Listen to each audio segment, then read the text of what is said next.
À une journée du stage de l'équipe d'Algérie, le 18 septembre 2022, à 11 heures, Belmadi est face à la presse. Mais avant de répondre aux questions, il faut rendre hommage à celui qui nous a quittés.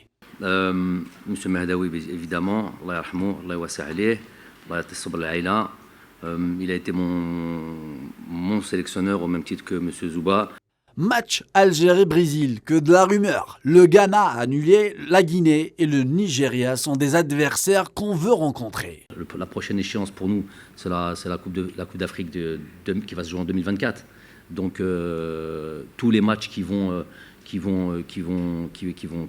arriver, ça va être des matchs dans l'idée de progresser. Ça ne veut pas dire que tous nos matchs seront contre les équipes africaines, une majorité normalement, mais il y aura peut-être d'autres matchs contre les équipes européennes, peut-être dès la prochaine date. 24 joueurs convoqués par Djamel, où le nom de Raïs Wahab Mboulhi ne figure pas. Qui va peut-être aujourd'hui faire que son deuxième match en deuxième division saoudienne. Malheureusement, voilà, fait qu'il n'est pas là aujourd'hui. 11h23, la question de Delors est juste et inévitable. Donc aujourd'hui, on dit revient, et il revient presquement à la case départ. Il va devoir aller au Niger,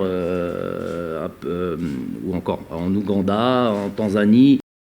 11h58, dans la liste on trouve l'ex-joueur de Schalke 04. Nabil Bentaleb, le capitaine de l'équipe d'Angers, jouera un rôle différent avec le sélectionneur. J'ai vu une évolution, une vraie évolution. En plus, il a le capitanat à Angers, donc j'imagine que l'entraîneur ne donne pas le capitanat à un fou. Donc on va le voir, mais avec mes demandes, notamment mes demandes tactiques, c'est peut-être pas celles qu'il a en club. À midi, Belmadi a tout dit sur Mahrez. Il vient de signer un nouveau contrat, il n'est pas à son top maintenant, il le sait, on a eu des discussions, il traverse une phase difficile qui s'explique pas, il y a des choses rationnelles, d'autres pas.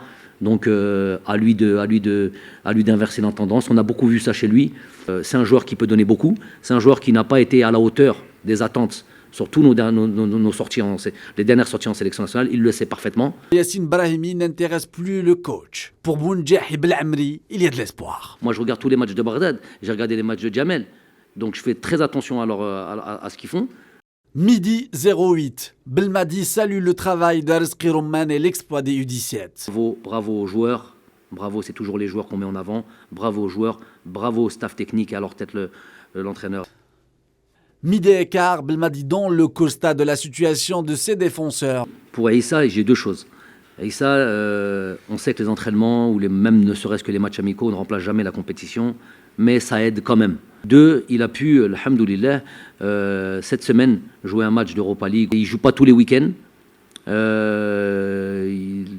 mais il a un minimum de temps de jeu. Le plus problématique là-dedans, à la limite, c'est Tougaï, qui n'a pas démarré le championnat. Le plus problématique, parce qu'il va jouer aussi, Amin. Ahmed Touba, il est à peu près dans la même posture que Issa. Et il y a Bedran qui joue assez régulièrement au championnat saoudien. Midi 30, la séance est levée.